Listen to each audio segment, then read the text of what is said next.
They mad. You know why? I don't blame them. But they mad. They mad because I'm spinning. Here's what the scripture says. He that finds a wife finds a good thing. Didn't say he that finds a girl that he's attracted to, who he then begins to date, who he then calls his girlfriend, who he then buys a ring, proposes, and makes her his fiance, who he then marries later, who becomes his wife. You're not a wife when I marry you. You're a wife when I find you. You become my wife when I marry you. But a wife is not the presence of a ring. It's the presence of your character. In the early morning hours of September 12, 2022, 27-year-old professional bull rider Demetrius Omar Latif Allen stood outside an apartment in Salt Lake City, Utah, desperately trying to get inside. He had just competed at the Utah State Fair hours earlier, celebrating a successful ride. Now, he was locked out of the apartment where he had been staying, trying to retrieve his belongings. He picked up a large rock, determined to break his way in. Then, gunshots rang out. Multiple bullets tore through the front door, and Demetrius collapsed to the ground with a fatal gunshot wound. Inside the apartment, 22-year-old LaShawn Denise Bagley stood with a smoking gun. This is the heartbreaking case of Demetrius Omar Latif Allen, known to the world as Ouncy Mitchell. 27-year-old Demetrius Omar Latif Allen was born in Fresno, Texas, a small community in the Houston metropolitan area. From the moment he entered the world, he was smaller than most babies, earning him the nickname Ouncy, a name that would stick with him throughout his entire life. But what Ouncy lacked in size, he more than made up for in heart and determination.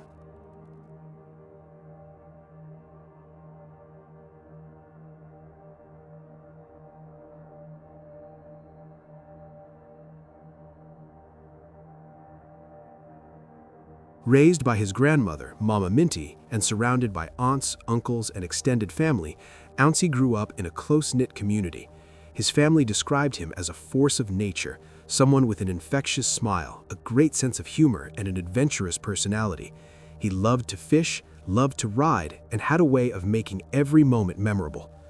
From a young age, Ouncy was drawn to bull riding. It was a dangerous sport that required courage, skill, and fearlessness. He threw himself into it with everything he had, training relentlessly and pushing his limits. His natural talent quickly set him apart, and he began making a name for himself on the rodeo circuit. Ouncy became a familiar face on the Professional Bull Riders Velocity Tour and competed in the Bill Pickett Invitational Rodeo, which showcased black cowboys and cowgirls. By 2022, he had climbed the ranks to become one of the top 33 bull riders in the world. His peers respected him, his fans admired him, and his family couldn't have been prouder. But to those who knew him best, Ouncy was more than just a talented cowboy. He was a devoted father to his 5-year-old daughter, a loving grandson, and a man who never forgot where he came from.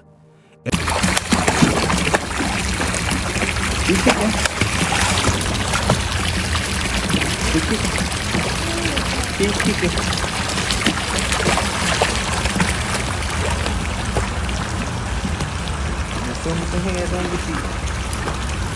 Don't put your hands on your feet. I got you. And keep kicking at the same time. At both hands. Both hands and feet.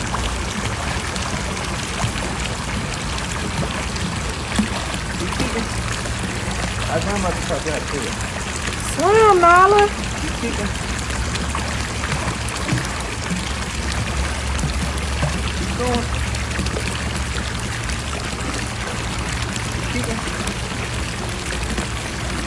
Kick your feet.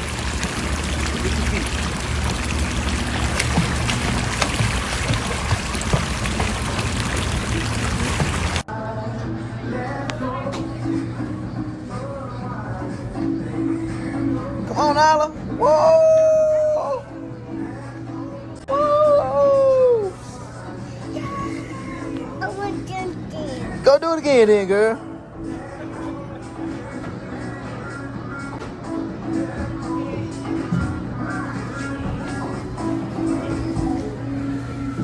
Come on, girl. Ooh, ooh, ooh. Oh, come on, girl. Woo. Go do it again then, girl.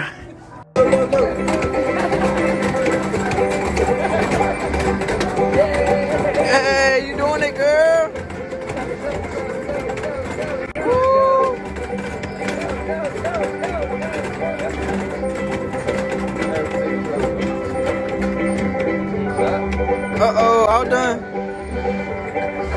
All done. Now look. Oh. Big money. Every year, he would visit his grandmother's home to help her put up Christmas lights and prepare for the holidays. It was a tradition he cherished, a way of staying connected to his roots, even as his career took him across the country. His family remembered him as someone who lived with integrity, respect, and passion. Whether competing in front of thousands or spending a quiet afternoon fishing, Ouncy brought the same energy to everything he did. But while his professional life was thriving, a single trip would change everything. In September of 2022, Ouncy traveled to Salt Lake City, Utah to compete in the Utah State Fair. While in town, he stayed at the apartment of 22-year-old LaShawn Denise Bagley, a woman he had been acquainted with. The nature of their relationship remains unclear. LaShawn's family insisted they were not romantically involved, while others suggested there was some connection between them. What is certain is that Ouncy stayed at her apartment during his time in Salt Lake City. On the night of September 11, 2022, Ouncy competed at the Utah State Fair and had a successful ride. Looking to celebrate, he, LaShawn, and another woman left her apartment around 9:30 p.m. to go downtown to a club.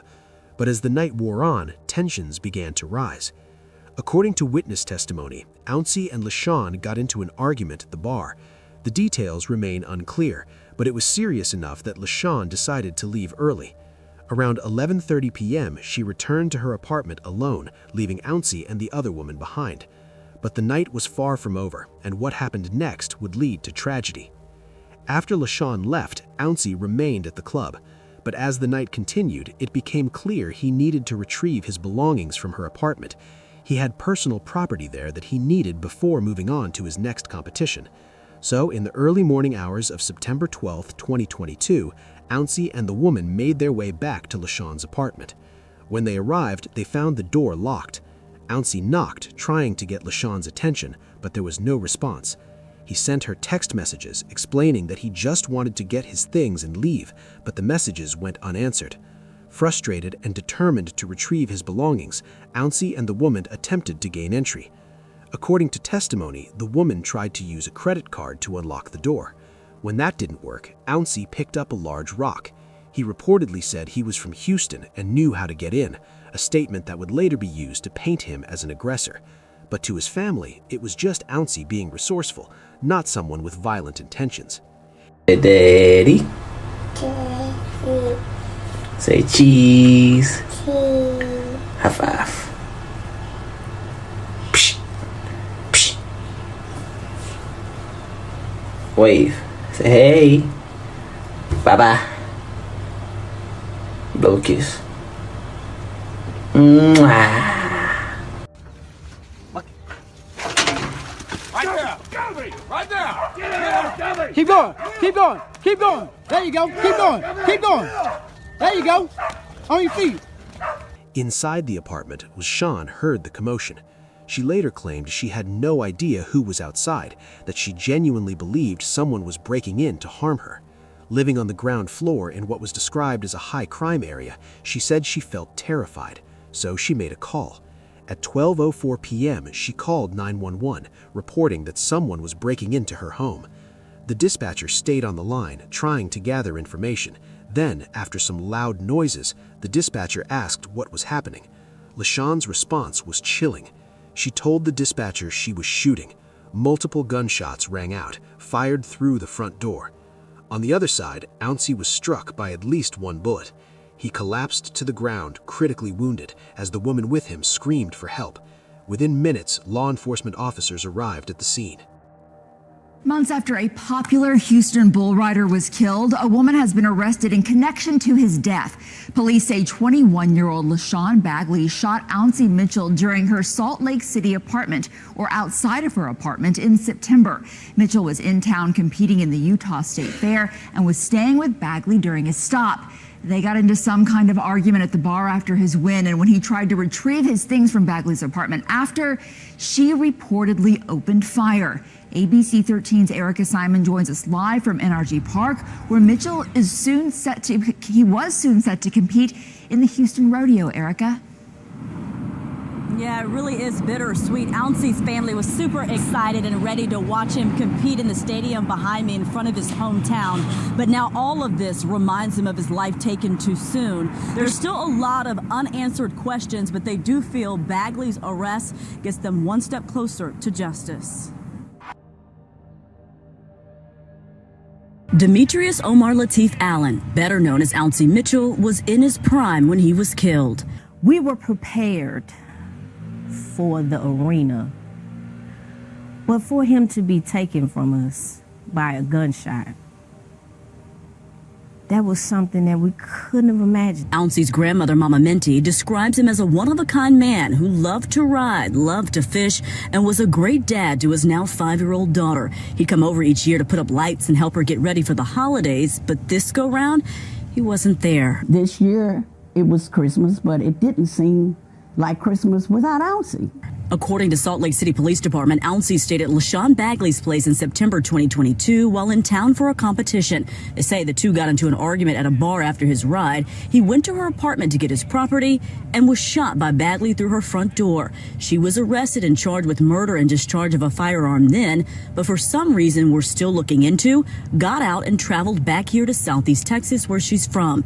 She was arrested and taken into custody again January 3rd in Fort Bend County. I miss my Ouncey, and she didn't have to take his life. All he wanted was his things to go to the next bull ride. So she could have given it to him. Why didn't she? Ouncey's family wants to make it clear that while he may have had some dealings with her, Bagley was not his girlfriend. I spoke to her mom on the phone. She believes everything being put out about her daughter is a lie, and she's hired an attorney. As the legal stuff plays out, Ouncey's family is remembering who many know as a top 33 bull rider in the world, but to them was just their Ouncey. Integrity, respect, humorous, adventurous. He was a force. He was a spirit. Within minutes, law enforcement officers arrived at the scene. When officers arrived, they found Ouncey lying outside LaShawn's apartment with a gunshot wound. He was rushed to a nearby hospital where doctors fought to save his life. But despite their efforts, it was too late. Ouncey succumbed to his injuries. The rising star, the devoted father, the beloved grandson, was gone. Inside the apartment, officers found LaShawn visibly shaken. She claimed she had acted in self-defense, that she had no idea it was Ouncey, and that she believed her life was in danger. But as detectives began piecing together the events of that night, questions started to emerge. Why hadn't she responded to Ouncey's texts? Why hadn't she called out before opening fire? And did she truly not know it was Ouncey outside? Salt Lake City Police Department immediately launched an investigation into the shooting. Detective Nathan Wiley was assigned to the case, and he began by interviewing LaShawn, examining the 911 call and reviewing the evidence collected at the scene. Detective Wiley testified that LaShawn had called 911 at 12:04 a.m., reporting that someone was breaking into her home. The recording captured her panicked voice as she described hearing loud noises at her front door. Investigators examined Ouncey's phone and discovered text messages he had sent to LaShawn in the hour leading up to the shooting. In those messages, Ouncey wasn't threatening or aggressive. He simply wanted his property so he could move on to his next competition. But there was no evidence that LaShawn had read those messages before the shooting occurred. Truly, the physical evidence at the scene supported witness accounts. Detectives found a large rock near the front door and marks on the door frame where someone had attempted to use a credit card to unlock it.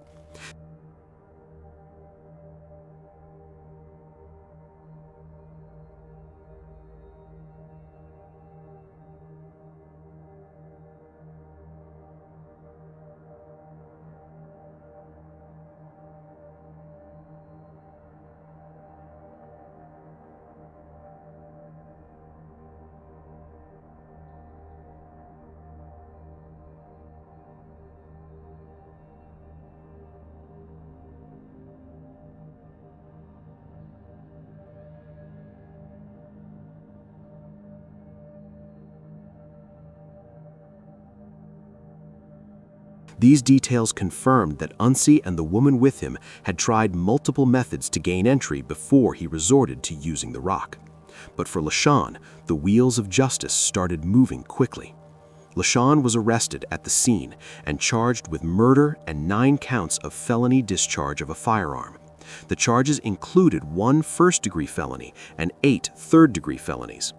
Investigators initially treated the incident as a domestic violence-related homicide, believing LaShawn and Unsi had been in some form of romantic relationship. But as the case moved forward, the narrative became increasingly complex. LaShawn's defense attorney, Sherry Valdez, argued that her client had acted in justifiable self-defense. Sherry emphasized that LaShawn was a smaller woman living alone on the ground floor of an apartment complex in a high-crime area. It was midnight, she heard loud noises at her door, and she had every reason to believe someone was breaking in to harm her.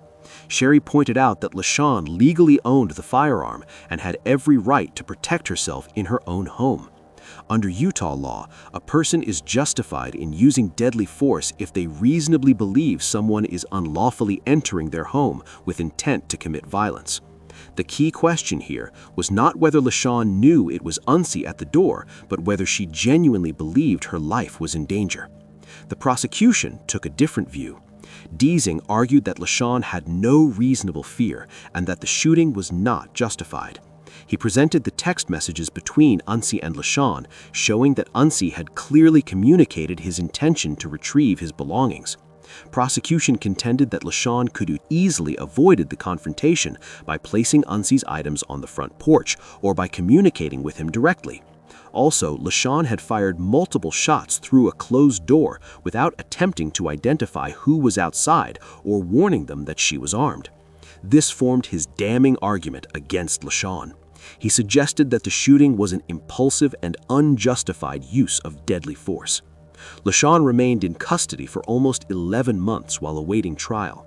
Her mother publicly defended her, insisting that everything being said about her daughter was a lie and that LaShawn had been unfairly vilified. Meanwhile, Unsi's family was devastated. His grandmother, Mama Minty, was heartbroken. She spoke about how Christmas that year didn't feel like Christmas without Unsi, how his absence left a void that could never be filled. His aunt, Camila Mitchell, expressed the family's grief, stating that while they were prepared for the dangers of the rodeo arena, they could never have imagined that Unsi would be taken from them by a gunshot. Unsi's family wanted to make it clear that despite what some media reports suggested, LaShawn was not his girlfriend. They acknowledged that he may have had some dealings with her, but they insisted their relationship was not romantic. To them, this was important because they didn't want Unsi's death to be framed as a simple domestic dispute. The case took a significant turn when LaShawn's legal team invoked a Utah law that had taken effect in May 2021. The law allowed a defendant charged with unlawful use of force to request a justification hearing in front of a judge.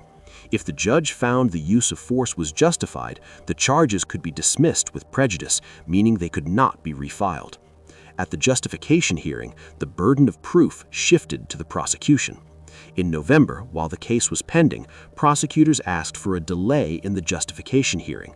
As a result, LaShawn was released from custody and allowed to return to Texas to stay with her family. This decision sparked outrage among Unsi's loved ones. They couldn't understand how the woman accused of killing him was allowed to walk free. The justification hearing finally took place, and the cops testified about the timeline of events, the 911 call, and the evidence found at the scene. The woman who had been with Unsi described their attempts to enter the apartment and testified that Unsi had picked up a rock and said he was from Houston and knew how to get in. Judge Kouris also heard testimony about LaShawn's living situation. She lived on the ground floor in a high-crime area and was alone at midnight when she heard loud noises and believed someone was breaking in to harm her. The defense argued these circumstances created a reasonable fear for her safety.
The prosecution highlighted the text messages and argued that LaShawn should have known it was Unsi trying to get in, but Judge Kouros was not persuaded.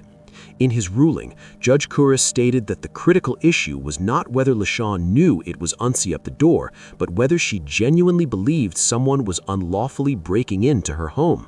He noted that there was no evidence LaShawn had read the text messages, and therefore no basis to assume she knew who was outside. He also emphasized that it was not reasonable to expect someone to allow someone to break into their home with a rock, even if that person had left belongings inside. Then the judge reached a difficult conclusion. Judge Kouros concluded that LaShawn had acted within her legal rights. He stated she was justified in shooting the gun and dismissed the murder charge. He also dismissed all 9 counts of felony discharge of a firearm. The charges were dismissed with prejudice. LaShawn was free to go. The decision sent shockwaves through both families. For LaShawn and her supporters, it was a vindication. But for Unsi's family, it was a devastating blow. They felt that justice had not been served, that the system had failed to hold LaShawn accountable for taking Unsi's life. Unsi's grandmother, Mama Minty, struggled to comprehend the outcome. She had lost her grandson, a young man who had brought so much joy into her life. She thought about the Christmases when Unsi would come over to help her put up lights, the afternoons they spent together, and the pride she felt watching him compete. Now, those memories were all she had left. The family also grappled with the reality that Unsi had been traveling for his career, relying on acquaintances for accommodations. It was common practice among rodeo competitors who traveled extensively. Unsi had been focused on his career, on providing for his daughter, and on representing his community with pride. The fact that his life had ended this way, in a situation that seemed so preventable, was almost impossible to accept. For Unsi's 5-year-old daughter, the loss of her father was devastating. She was too young to fully understand the legal complexities, but she understood that her daddy was never coming home. The man who had loved her and been such a positive presence in her life was gone. The professional bull riding organization, recognizing the tragedy and wanting to support Unsi's family, held a benefit event and auction to raise money for his daughter. The response from the bull riding community was overwhelming, with fans and fellow riders contributing to ensure that Unsi's daughter would have financial support as she grew up without her father. The professional bull riders released a statement expressing their grief over Unsi's death. They described him as a talented cowboy and a familiar face on the PBR Velocity Tour, someone who had competed with a huge heart despite being born small. They acknowledged his contributions to the sport and the impact he had made in the rodeo community. The Bill Pickett Invitational Rodeo, where Unsi had also competed, shared in the grief. Their president expressed the organization's sadness over the loss of a rider who had represented the legacy of black cowboys with pride and skill. For many in the rodeo community, Unsi's death was a reminder of how fragile life is and how quickly tragedy can strike. Critics, however, continued to argue that the ruling set a dangerous precedent. They questioned whether firing multiple shots through a closed door without any attempt to communicate could truly be considered reasonable. They pointed to the text messages Unsi had sent, the fact that he had belongings in the apartment, and argued that the entire situation could have been avoided. For Unsi's family, the legal arguments felt cold and detached from the reality of their loss. They didn't care about precedents or legal standards. They cared about the fact that Unsi was gone, that his daughter would grow up without her father, and that they would never again see his smile or hear his laugh. As time passed, the immediate shock of Unsi's death began to give way to a more enduring grief. His family learned to navigate life without him, though the pain never truly faded. They found comfort in each other, in the memories they shared, and in the knowledge that Unsi had lived his life fully and authentically.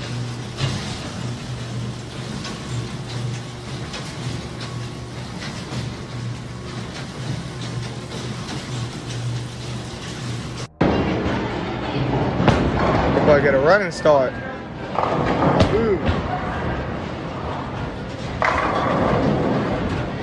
They took pride in his accomplishments, in the legacy he had built, and in the impact he had made on so many lives. For those who knew and loved Unsi, the loss was immeasurable. He had been more than a bull rider, more than a competitor. He had been a son, a father, a grandson, a friend. He had been a man with dreams, with goals, with so much life left to live. And now, all that potential, all that promise was gone. The tragic death of 27-year-old Demetrius Omar Latif Allen serves as a heartbreaking reminder of how quickly life can change, how a single moment can alter the course of multiple lives forever. It highlights the devastating impact of loss, the complexities of justice, and the enduring pain felt by those left behind. Ouncy Mitchell may be gone, but his memory lives on in the hearts of his family, his daughter, and the rodeo community that will never forget him. Let me know what you think in the comments section below.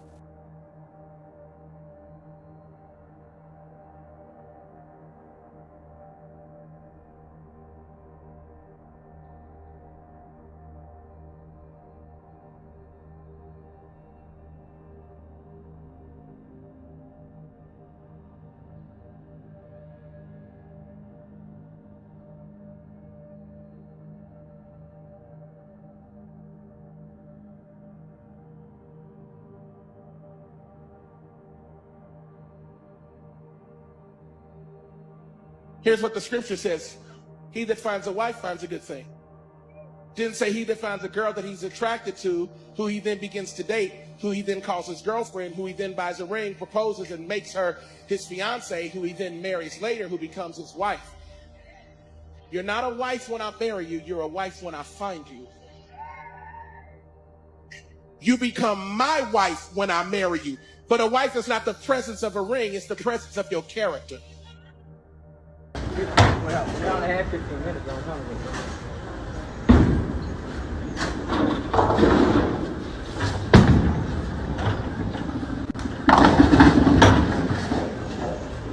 Bad man. 87, 81. Fuck. Fuck me.